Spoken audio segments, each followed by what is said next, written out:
Okay, so welcome to our GEM webinar about excellence in entrepreneurship research. This is Global Entrepreneurship Monitor. I will, for those of you who are less aware of what Global Entrepreneurship Monitor is, I will explain that in just a moment. But first, I would like to introduce the panel for today. So we have Dr. Donna Kelley, who is a member of GEM USA. She's a professor at Babson College, and she is also a member of the Saudi Arabia GEM national team. And she has been the author of an astounding 40 GEM reports. And these would be reports that are global, national, and special topic. Donna is one of the most long-standing people has been part of our consortium. Secondly, we have Rolf Sternberg.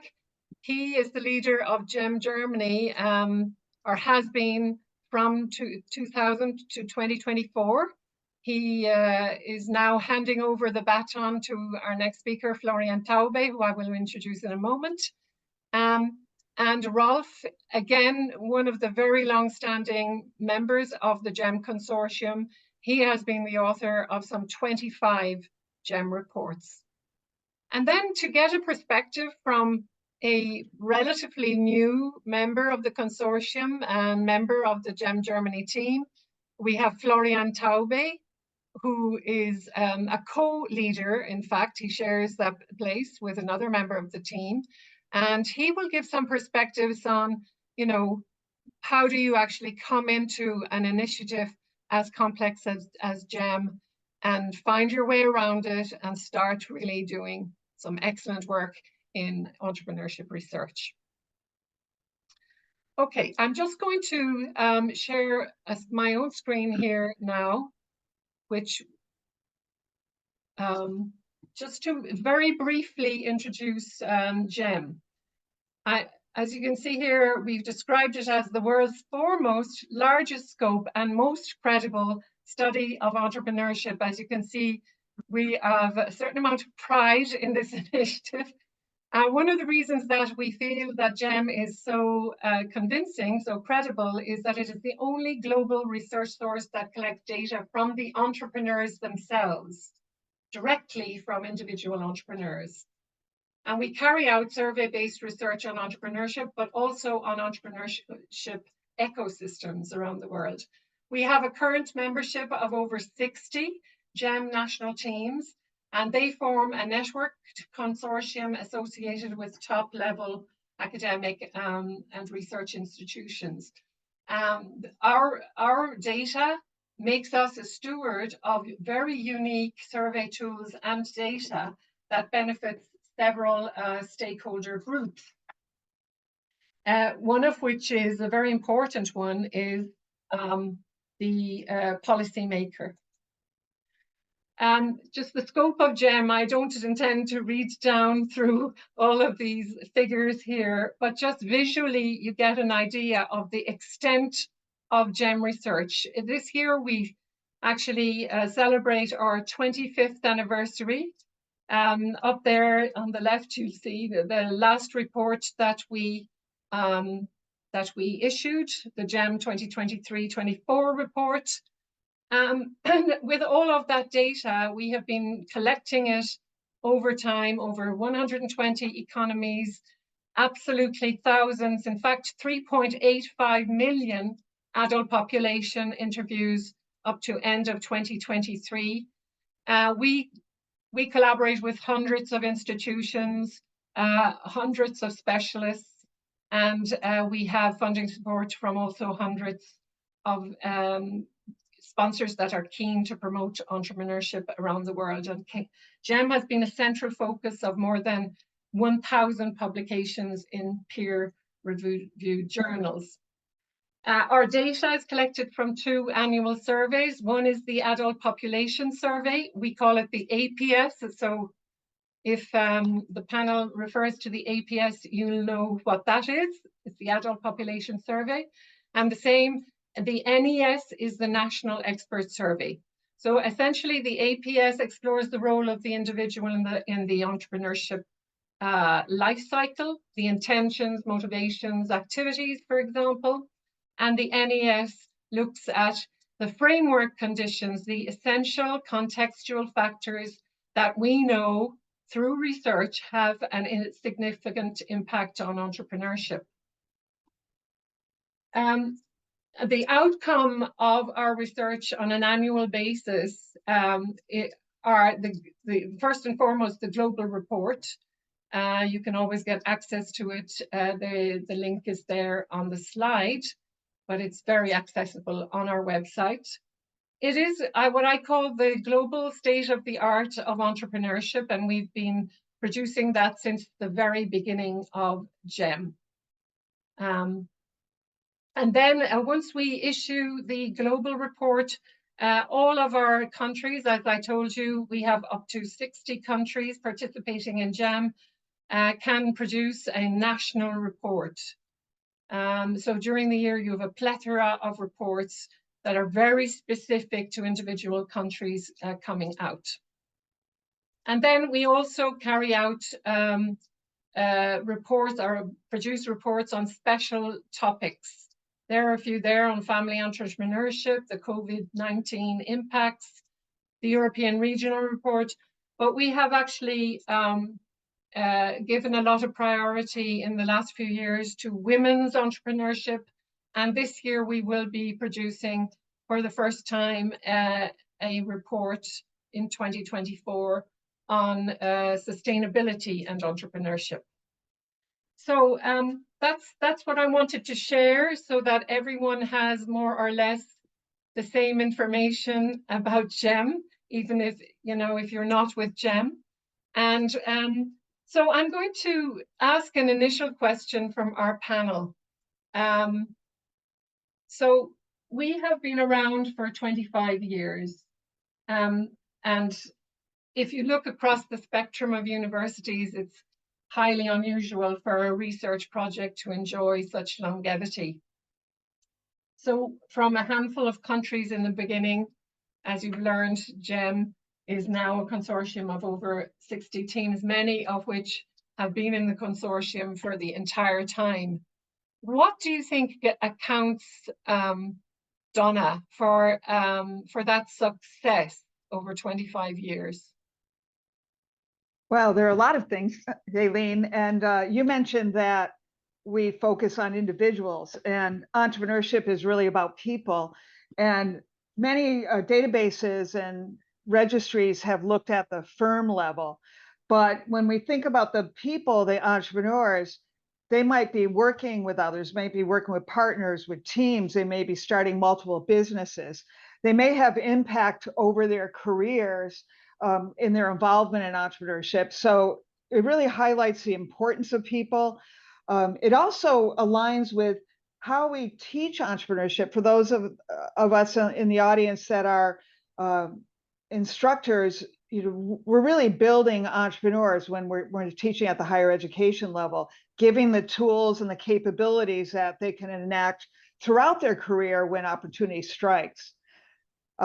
It's also, GEM has such a range of indicators. We look at the quality of entrepreneurship, not just the number of entrepreneurs, but the impact they have through job creation, through global competitiveness, through innovation. And we understand that entrepreneurship is multi-phase. You need people in your society that are having intentions to be entrepreneurs. Later on in the process, you need those that are running mature businesses that provide stable jobs and reliable products for customers and advantages for stakeholders. So I think those are some of the things, but I think most of all, the fact that we have teams in each country that know their locale, that are researching in their own area as well as globally around entrepreneurship, and creating alliances across these countries and learning about different cultures is just really, and that's been really amazing to me since my involvement in 2007. Great. Rolf, would you have a comment on the same question? Or do you have some other I things totally to say? agree with Donna regarding the survey-related aspects. Indeed, GEM used survey-based data from individuals and households. And this is a very big advantage of this very large and meanwhile very established and well-known project. However, related to surveys, you need implicitly two other things. You need people, meaning highly skilled researchers that are willing and able to deal with these survey data and to collect these survey data. And second, also related to the relatively large sample sizes we have, you simply need a lot of money and funding in order to conduct all these surveys in all countries. But obviously, money is related to policy makers and powers, of course. Obviously, in a lot of countries worldwide, policymakers think it is very well invested money to put some several $1,000s per year to the GEM national teams. Yes, and if I could add to that, the expectations of policymakers is very centered to our radar screen. Basically, they are mostly the ones who are paying for the research. So if we are not coming up with relevant research results that they can actually use as an input to policy making, well, then we're in trouble. We're just not going to get ourselves funded. And we'll talk about that a little bit more later. But Florian, can I also ask you for your comments on the keys to GEM success over the 25 years? Florian, do you hear me? I think you're on. Sorry, I was on mute. Yeah. Sorry. Yeah, Thanks. Yes, I can add only a little bit because I think Donna and Rolf made some very good points. I would like to add maybe add to Donna's point about the number of indicators that they also enable us to have a lot of interactions. So we can look at, let's say, the combination of female entrepreneurs by age groups, things like that, that makes it easy for almost every entrepreneurship researcher to find something of their own interest. And that's what makes it really attractive. And it's an easy reference point. If you need, maybe for scientific papers, maybe for more practice-oriented reports, you need some numbers. You can relatively easily find them in the national reports, in the global reports, depending on your focus. And I think the last point is one that you probably have overlooked because you've been with GEM since the beginning, and it's in the name, the global the international comparisons, because there are the plethora of other entrepreneurship studies, and I think in many countries we might have sources that are better at the national level or deeper, but they're not comparable internationally. And that's a huge advantage of GEM. In Germany, for instance, we have, there's another report that has, I don't know, about 10 times the number of individuals surveyed every year, but doesn't allow for international comparisons because they use different surveys, somewhat similar, but different. Therefore, yeah, not harmonized. And that's, maybe it's obvious to you, but I found this a really important,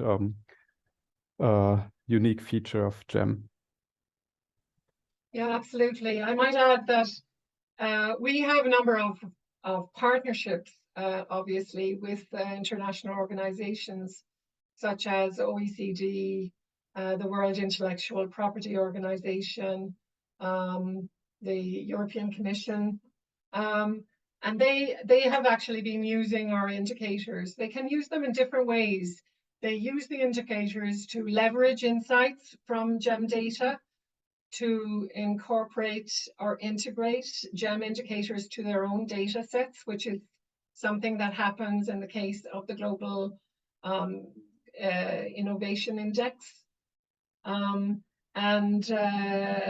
They also can use GEM data as a benchmark for their own analyses. And so we have been attracting the attention of these international organizations for that reason. And we owe it to them, if we partner with them, to also, you know, be open to perhaps adapting some of our questions on the questionnaires. But of course, we are quite conservative about that. Donna will probably talk about that a bit later, but to listen to stakeholders and so that we are actually producing relevant results that will be useful. I think as a next step, one of the things that Donna has done is kind of gone into her top 10 tips for actually GEM researchers. So what we're going to do, we're going to take these tips that she has produced. And on the one hand, there are people out there from GEM listening to us. We're going to sort of drive home those tips because there's a lot to learn from somebody who has written 40 reports. And then at the same time, knowing that there are quite a few participants out there that are not part of GEM, we're going to talk about reporting in general, you know, actually leveraging data in general and try and extricate some experience from our panel.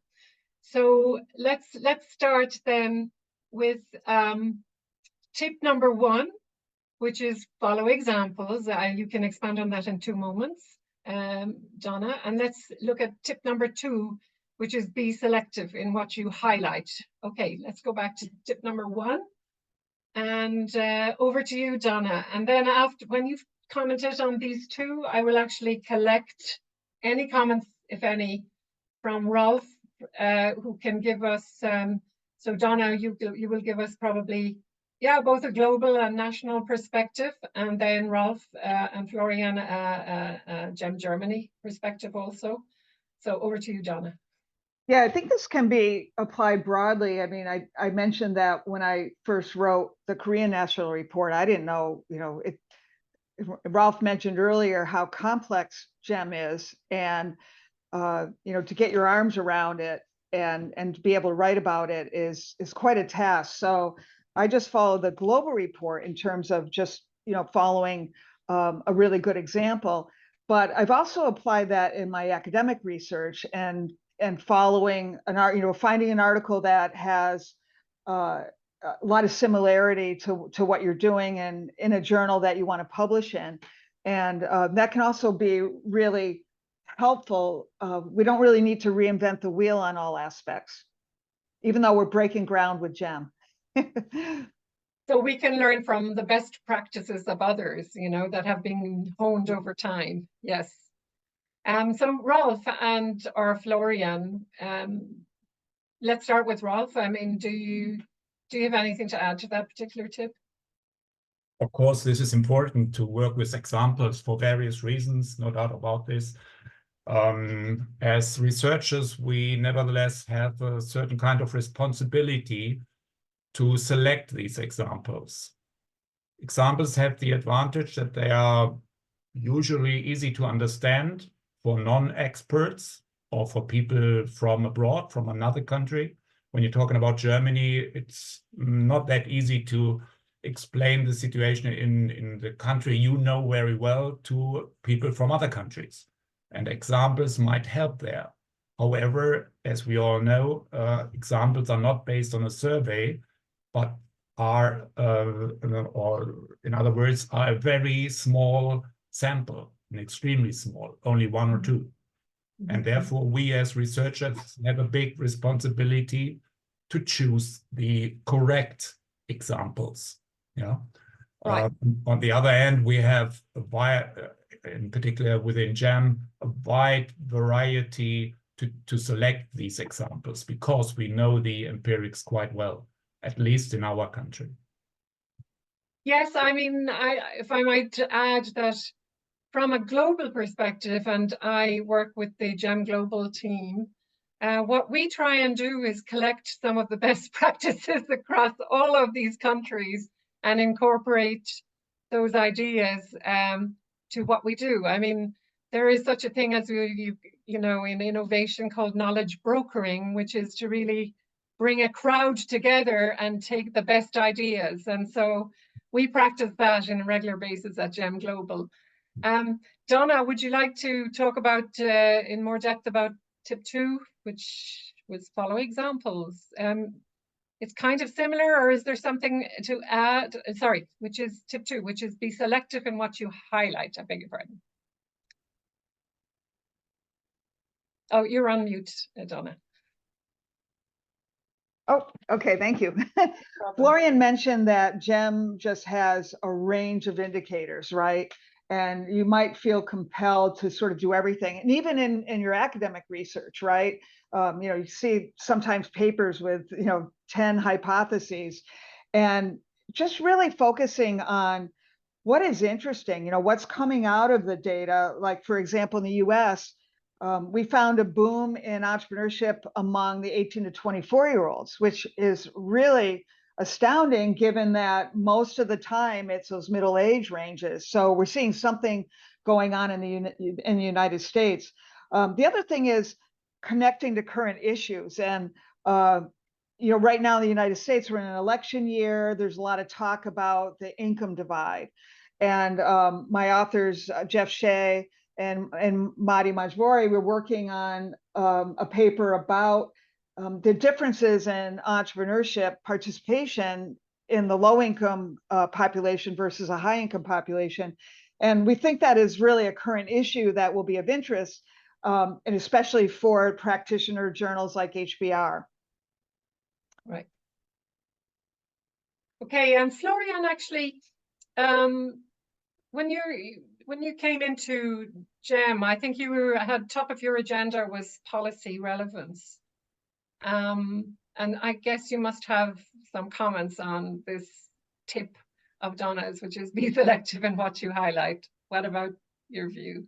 Yeah, it was for me, it was very helpful when I came in about 2 years ago, that there was an established team and a structure. And I think 2 of our colleagues are in the audience right now. It was very helpful for me to have them not only on the Germany national team, but also within the organization. So GEM Germany is run by 2 organizations. Rolf Sternberg's at the University of Hanover, and we are sitting near Frankfurt, so we're physically divided.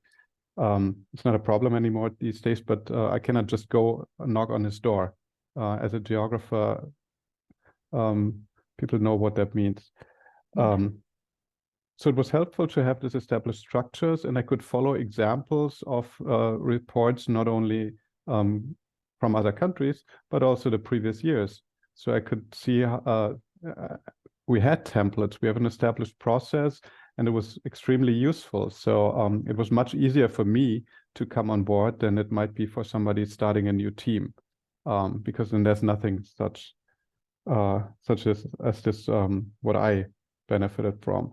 And being selective is connected to this, because there's so much, and the structure with at that point we had a thematic focus every year. That's very helpful to say, okay, this is the focus area that where we want to analyze a set of indicators for this year, because that's something that where you can delve in deeper, and where you're able to draw. So, well, I think one of the later tips is conclusions for policymakers, because you're focusing on something and you're trying to really understand what's going on in the area of women entrepreneurship in Germany in 2022, I think it was, or for migrant entrepreneurs in 23. And that's also one thing that the policymakers like to see, evidence-based findings, and really something that we can provide with GEM. So it's hard to draw. Well, we can't really show causalities, I think. Very careful with that, but we have a robust database for showing correlations. Yes, and I think probably the relatively recent, thank goodness it's fading into the past with the COVID-19 pandemic, was very interesting from this perspective, because When you're a global organization like GEM, you just simply have to have something to say about current events, you know. So interpreting and analyzing the research wasn't just business as usual during those years of the COVID pandemic. And it really, truly is interesting what we were able to extract from the research. And we did have to be quite selective in what we highlighted then. But it really bore quite a reward, because we had a lot to say about the effects of COVID on the entrepreneur, on women entrepreneurs, for example, etc. So moving on, I think we can go to tip 3, stay focused on GEM, and then tip 4, which is the GEM expert should review the entire report when there are multiple authors. Okay, returning to tip. You know what, Aileen, I could say something really quick about this, and I think, you know, Florian might have mentioned this, that and actually I think Rolf, maybe we were talking earlier about GEM just being very complex. And for researchers out there that are not familiar with GEM, we have such a huge consortium of really amazing colleagues that can really help with interpreting. And I would say be careful. I mean, I've been at conferences where discontinuation was misinterpreted as failure. And it's not failure, because you might have sold your business, you might have retired, you know, you might have left to see another opportunity. So, you know, that's just an example of just making sure, you know, this is talking about reports, but I think in general, you know, connecting with GEM researchers if you're not as familiar. Yeah, and if I might just comment here on this particular tip. What we try and do with GEM, we're a global project, therefore we try to be as inclusive as possible of that expertise that you were just referring to, Donna. And this means that we do have multiple authors. So we have co-authors for every single chapter of the global report, also for the women's report, and also for the sustainability report. So it's a really great tip, this, that you do need someone who can stand back and kind of objectively look at the consistency, I suppose the red thread, I would call it, between the different chapters of a report, especially when there are multiple authors. Sorry, which one? Can you go back to tip 3? Thanks, Kevin. Stay focused on GEM. Oh, yes, I think you had something to say about that too, Donna. Yeah, go ahead. That's really just for the reports. You know, we've sometimes toyed with incorporating other data sources in the reports, and it just gets really unwieldy. And our marketing and PR department at Babson says, you know, focus on GEM. However, in research, there's just huge opportunities.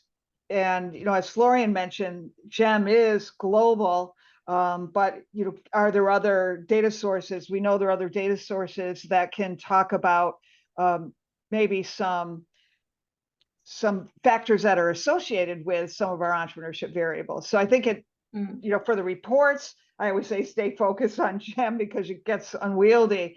But in research, there's just huge opportunities to combine GEM with other data sources. Yeah, and so that would be for the GEM reports, obviously for academic papers that are written using GEM. Of course, naturally, academics will tend to use GEM as a benchmark or use other papers as benchmarks, etc. And that is quite normal. But what we try and do, I mean, the database is so huge that really staying focused on GEM is just about all we can do. Rolf, do you have a comment here on either of tip 3 or 4? I could not do more than agree to both comments and both tips. Perhaps one thing to add, this is related to tip number 2. Selectiveness and focusing on GEM data is also needed for another reason. This is a target group we wish to address. If you wish to address the scientific community, of course, you should cite GEM data and GEM sources, but also other sources, and for example, compare them depending on the research questions. However, within the GEM national or country reports, the most important target group, at least from my perspective, is not academia, but policymakers and other more or less practitioners. And there we should focus on GEM data, almost 100%. Absolutely. Perhaps from 1 or 2 times per report, we might cite alternative sources just in order to compare them. But in general, we should restrict to focus and to cite GEM data in the GEM national reports for various reasons. Right. Can we, Florian, any comment from your side on tips 3 and 4? No, nothing really to add. Only that maybe the tip to review the entire report is something that equally applies to academic research. So you have co-authorships even there, and you should not only review what you've written yourself, but at least one co-author should review the entire paper. Mm-hmm. Absolutely. So moving on to tip 5 and 6. Okay, this is a good one. So much of a temptation, right? This is my favorite one. Yeah. Oh my God. You know, seriously, just read something where it says, you know, in 1999, we had, you know, X percent. Now it's this percent. You know, so yeah, just we always put in the charts the numbers in the chart, because visually you see it so much easier what has changed, especially if you're longitudinal or you're doing comparisons, maybe different age groups or so forth. And so you know, use those charts and those visuals to get your message across you know, easily, and then make the text easy to read. You know, like, oh, it's you know, maybe you could talk about how much higher it is, right? So it's 1/4 higher, you know, versus you know, dumping a bunch of percentages. And Niels Bosma always says, if it's more than 10, if you have numbers, if it's more than, you know, 10, just 0 data points. If it's less than 10, you can go 9.7 or something like that. So yeah, so you don't want to have a lot of decimal point in there. Yeah, I mean, I think the temptation with academics is to extract all the conclusions from the data. But in fact, what you're talking about, Donna, is, yeah, engage in a conversation, have a narrative to tell, you know. Yeah. What's the next one? The next slide there. Don't over-interpret. Go ahead, Donna. Maybe expand on that.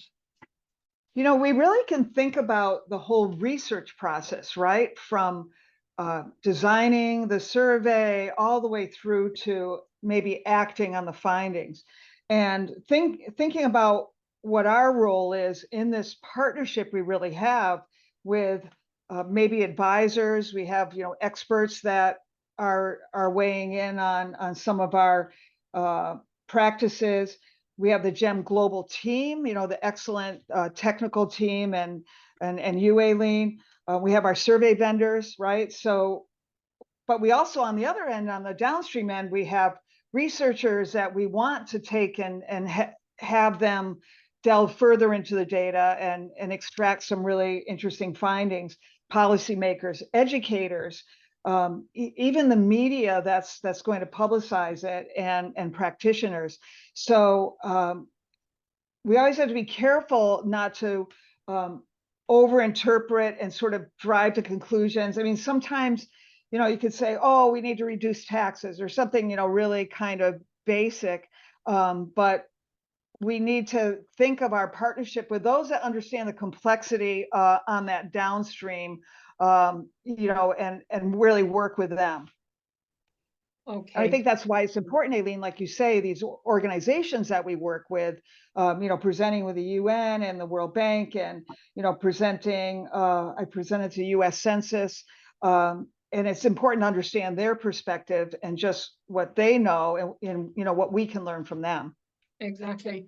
I mean, I should add that what we try to do at GEM is not to be prescriptive, to kind of tell policymakers this is what you must do. And the reason why is because we have found that each national context is so complex in itself and particular and very specific. And again, we might be over interpreting sometimes by saying should have, you should do this. But Florian, maybe you can make a comment on these two tips first. Yes, I like tip number 5 a lot, and I think I haven't paid enough respect to this in the past. Well, I think we haven't dumped data in the text, but we've been writing well, a bit more number-oriented than narrative-oriented, at least for my personal chapters. So I will try to follow this specific one more. Don't overinterpret. Yeah, I mentioned causality and correlations. It's tempting, very tempting to use the GEM data, especially because you mentioned it before. We not only have the APS, we also have the expert survey that covers the framework conditions. So it's very it's almost an intuitive reaction to say, hey, we have the framework conditions here, and we have these entrepreneurial activities, so there must be a relationship, but we don't have panel data, so we don't. It's cross-sectional, so if it's in the same year, it's hard to draw a conclusion, and in the previous year or the following year, we don't ask the same people, so it's hard to actually make these interpretations. So the cautiousness is very important, I think, and that's also something that policymakers find useful, to have them make their own interpretations, to provide a solid database or foundation of data that they can then use, and maybe show areas of action, of possible actions, and not specific measures. Thank you. Rolf, any other comment there on those two tips? Not that much to add, but No? of Okay, course, we it's can move true on. that GEM is an empirical project, primarily an empirical one. Yes. And we should nevertheless focus on the big picture, not on each single details of the several hundred variables, for example, we have each year. This would be too much. However, we have a clear empirical evidence based on statistically representative data. Right. This is important, and this is a comparative advantage of GEM. Actually, I'm going to ask a kind of open question to any one of the three of you who would like to respond. When you get feedback from the primary stakeholder, which is the policymaker, what have you found that they have been saying over the years about GEM? Do they tend to be critical, and do they tend to have they tended to sort of direct the research over time towards certain in direction, you know, to kind of get it going in certain directions? Donna, what's your experience? You know, I think that GEM has dispelled a lot of myths about entrepreneurship, especially in the United States. You know, what we see a lot, especially in the media, is that, you know, entrepreneurs are tech-oriented, they have venture capital, and it really has shown policymakers that collectively we have entrepreneurs of all kinds. You know, it's important that we have women, different race, ethnic groups, different age groups, and so that, I guess that's one thing that I think has had impact on policy, is just understanding who the entrepreneurs are. Okay, Rolf, Florian, any comment on that question? Aileen, this is a very good question, but a complicated one as well. Yeah. As you have two representatives from Germany here, one with 24 years experience, the other one with 2 or 3 years experience. However, we are affiliated with very different institutions. I can only speak from the perspective of a university professor. All the 24 years or 25 years, I stayed at different, but at universities. So there was never a direct dependency from federal government or regional government. I need funding for the GEM project, of course, but I was never directly employed by them. So I had a lot of, and still have, a lot of autonomy and independency. From my perspective, but Florian might see this completely different. From my perspective, this was and still is a big advantage. So Right. I'm more often heard indirectly what the policymaker think about GEM via third persons. Interesting. Yes. Relatively rarely directly.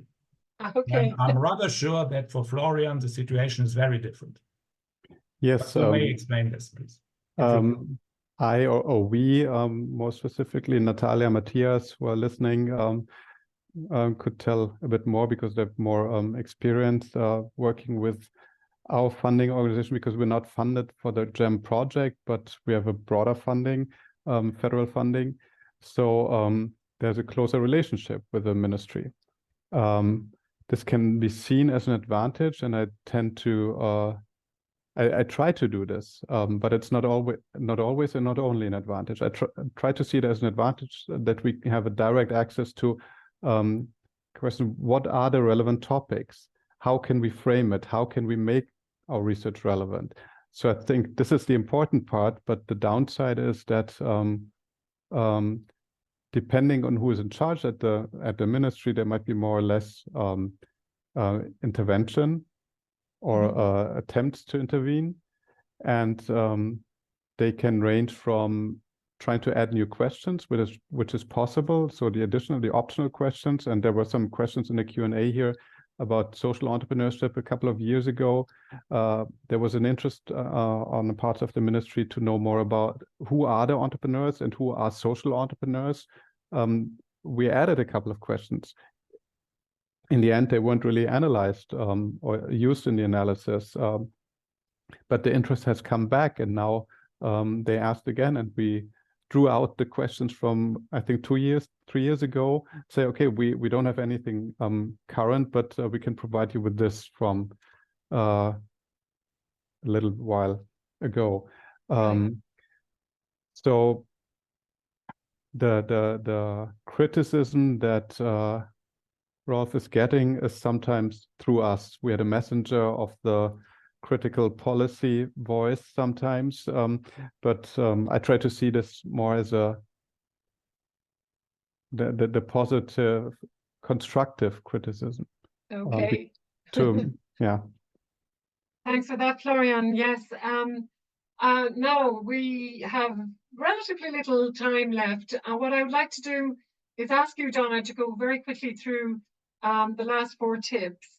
And then Rolf and Florian, I'll ask you to just choose 1 or 2 that you have something, that you really would like to say something about. Okay. And then hopefully I'll have some time to take 1 or 2 or 3 questions. So we need to move quite quickly here, because actually there's quite a lot of questions and comments in the Q&A. Okay, go ahead, Donna. Yeah, no problem. I can kind of summarize. I think overall, and this relates to some of our prior conversations, is that, working with the media and your PR team is, what are the key themes? What are the really interesting things that are coming out that are different, that will attract the attention of media and people that will want to read your report? And one thing that our colleague Alicia Koudouris suggested when our team in Saudi Arabia worked on the women's report was to use chapter themes. What is that? What is each chapter sort of saying that's very interesting? And so that focus. And then just the last one is just looking at, just a publishing process and really paying attention to that and making it efficient. When I started to use ChatGPT to edit my papers and, just sort of taking that, oh, they said that a little bit better than than I would have said it, so I can incorporate it in. So now we have AI that can be helpful in terms of editing. Donna, Okay. a question here on ChatGPT, because we have some colleagues who are experimenting a little bit with how it could help us. Have you tried to ask to write your text in a more policy-oriented style? Yeah, I usually ask ChatGPT to write it like, oh, edit this in an HBR style, Okay. right? Mm-hmm. But interestingly, ChatGPT is only as good as your prompts. Mm-hmm. And I had one prompt and all it did was data dump, right? So I've got to get better at the prompts. I always say that the two most important things for using AI and publishing are just, how you're prompting it, but also how you're using your human intuition to use what ChatGPT does as well. Okay, I think very quickly, can you look at tip 7 and 8? Did we cover those? 7 first? 7? Use chapter summaries to clarify key findings. And yes, can you just a quick word on that, Donna? Yeah, that was what I mentioned is, again, it's just that to try to, for a reader, and we know the data, right? And so we're writing the reports, we understand GEM. And so taking the chapter summaries to sort of say what overall is happening relative to entrepreneurial activity or societal attitudes or, a chapter on women. Yeah. So that can be just helpful. Yes. And 8 was, did we comment on 8? I'm not sure. I think it was similar to. Yeah. Okay. That's yeah. right. Yeah. Yeah. Okay.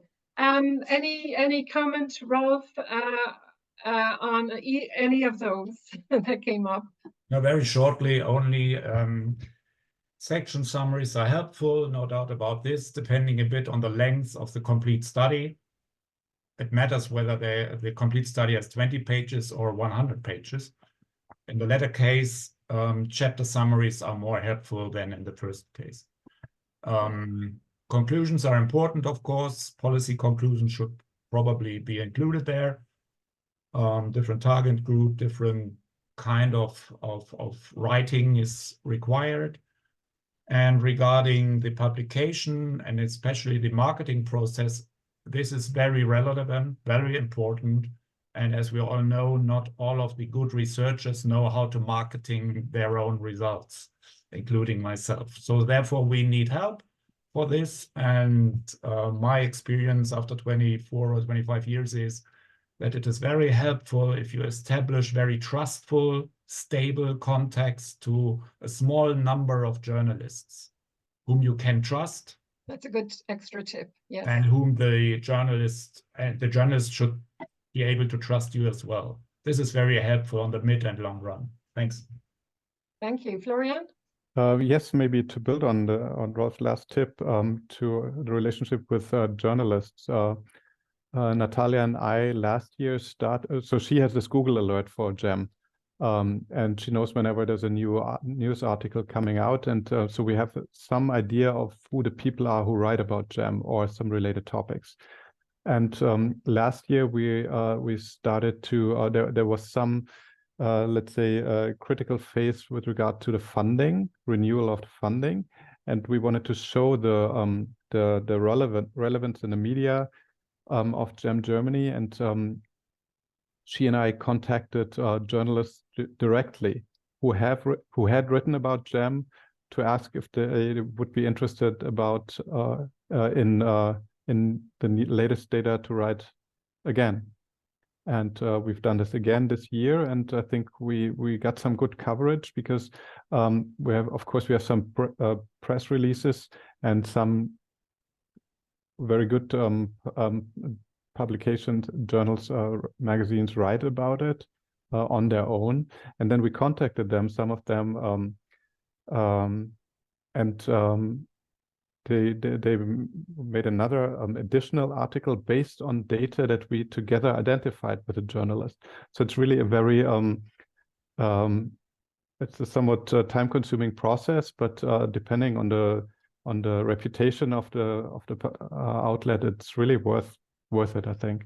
So that's something I could recommend to others in the audience, to really look which media outlets are writing about you or mentioning you in podcasts or whatever, and then try to get in touch with them and offer your data proactively.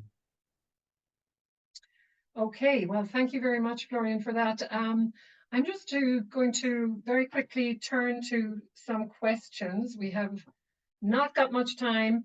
I don't know whether there's a question there. I know that you've been looking at the questions, Rolf, Florian, perhaps Donna as well, but is there anyone that you'd like to pick up on there that you'd like to respond to? Otherwise, I'll just very quickly pick out myself. Yeah, is that okay? You prefer me to do that? Okay. Yeah, please do so. Now there's one from Jalal. Selective. Would one not be criticized for this, for being biased when you're selective? How do you offset that? Donna. Biased. It's not necessarily bias. It's highlighting. I guess when I say be selective, what is coming out in the data that is really just based on the results. So, you know, for example, I mentioned young people having a higher TEA rate. It's not necessarily that would be biased. It was just that, well, that's something really new and interesting. And, you know, and I also mentioned connecting to current issues that my colleagues, Madi Majbouri and Angela Randolph, we published an HBR.org article on Black women entrepreneurs and their high rate of entrepreneurship, but low rate of EBO or established business ownership. And, you know, we're really reporting on what's in the data. Right. And I think highlighting is important because, I mean, we have 25 years in many countries, and we have a lot of stable patterns.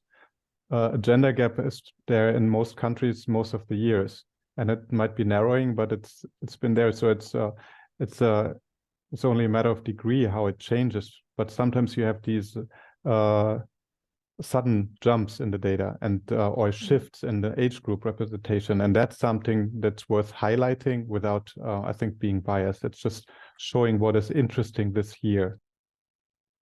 You know, the other thing that I want to mention in terms of not being biased, it probably relates to our point about over interpreting and sort of moving beyond our you know, our expertise or our focus in this research value chain. So that can be something too. I mean, we're sort of reporting on the results, giving maybe possible explanations that, you know, and it's especially important that we have GEM members in each country that know what's going on in their country and have access to experts. Yeah. Well, we have a bit of a conversation going on here in the Q&A about Africa and how can GEM further support or facilitate the collection and dissemination of national level data, especially in African countries where reliable local data is often hard to come by. And I have to admit, Africa is quite a challenge for GEM. Why? Because, well, our research is relatively expensive and we find it difficult to recruit to African countries.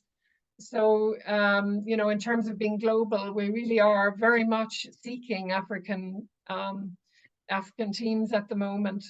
But I don't know whether you have a comment, any of you, on, you know, when there are gaps in the data, how can you facilitate the collection and dissemination of national level data? Anyone want to comment on that other than what I have already said? Or shall I move on? No, okay. Would love to know more about the data related to social impact that is highlighted in this year's report. Will there be future reports specific to social entrepreneurs' impact on society? I might just say there that we are producing our first time, really. We're looking at the impact of entrepreneurship on sustainability, specifically the Sustainable Development Goals. it's more of a mainstream approach, the mainstream entrepreneur, and how advanced they are in terms of thinking about sustainability and approaching the design and implementation of their businesses, and applying sustainability criteria, and that would be social and environmental. We have in the past, Donna, you may like to comment on that written report on social entrepreneurship. Do you want to talk about that, Donna, briefly, that experience, or were you involved? So, you know, even though I've written 40 reports, I wasn't involved in the social impact. I don't know if you were, Rolf, or if any of your colleagues were involved in that. You know, No, I wasn't. You were not. Yeah, I think we had questions, and I don't recall that. However, when we think about, we do have a lot of year-to-year indicators on social impact. We look at motivations, right? To have impact around the world. We have impact on job creation with the ambitions of entrepreneurs to hire, you know, advancing societies through innovation, you know, as well as, like what you said, the environment and social aspects of your business. But in answer to your question, the other question on whether we will be doing more on this, I would say definitely. Right now, we're actually talking to the Schwab Foundation of the World Economic Forum. They are mainly focused on social entrepreneurship, but they agree with us that the more mainstream you can make the idea of integrating sustainability criteria in your business design and implementation, that is good for social entrepreneurs as well. So there will be more on that because we're evolving partnerships in that area. Maybe here's some, in addition to this, what as a relative newcomer, what I tried is to, in the last few years, to see if we can find intersections with other entrepreneurship reports in Germany. And there's a non-representative startup monitor with a related product, which is called a Green Startup Monitor. So we tried to extract some of the questions that we found useful and use almost the exact wording for that, so that we can say what effect does covering what was it again, sustainability issues in the strategy, etc., or in the products, how does it impact sales, profits, number of customers? And we used that as an optional question in GEM, and we could compare this with the findings of this non-representative startup report. So that that was one of the most interesting questions, because the differences between new businesses and established business was really very striking. Well, yes, thank you for that enlightening, actually, comment. Right, we had a number of questions on joining GEM. Unfortunately, we didn't get to all the questions, and we will try, actually, independently of the webinar, to answer questions that we have not answered today. However, just to say, you can join GEM as a national team by contacting us. First and foremost, we will share the information with you, our introductory pack and application form, and therefore you can access that information very, very easily. Also, a few people asked whether you would get the recording. You absolutely will. And as I say, we'll try and address some of the questions that remain unanswered independently of the webinar. But it remains for me to thank very much Donna, Rolf, and Florian for taking from their valuable time to be with us for an hour today to talk about best practices in entrepreneurship research. I'm sure that we could actually talk about this all day and still learn, you know, so thank you very much for all of your comments and sharing your experiences. And hopefully we can do this again, you know. Thanks a lot, Aileen. All right, thank you, Aileen, for organizing. Thank you so much. And thanks to Kevin for organizing this. Thank you, Yeah, Kevin. thanks, Kevin, and always great to see you, Aileen and Rolf, and nice to meet you, Florian. The GEM data and the GEM people are, just so wonderful, and probably one of really the highlight of my Babson career has been my involvement with GEM. Well, there can be no better recommendation than that. GEM is a family, so join the family. Okay. Thank you. Bye-bye, Donna. Bye-bye. Bye-bye. Thank you. Bye-bye. Bye-bye, everyone. Bye. Thank you.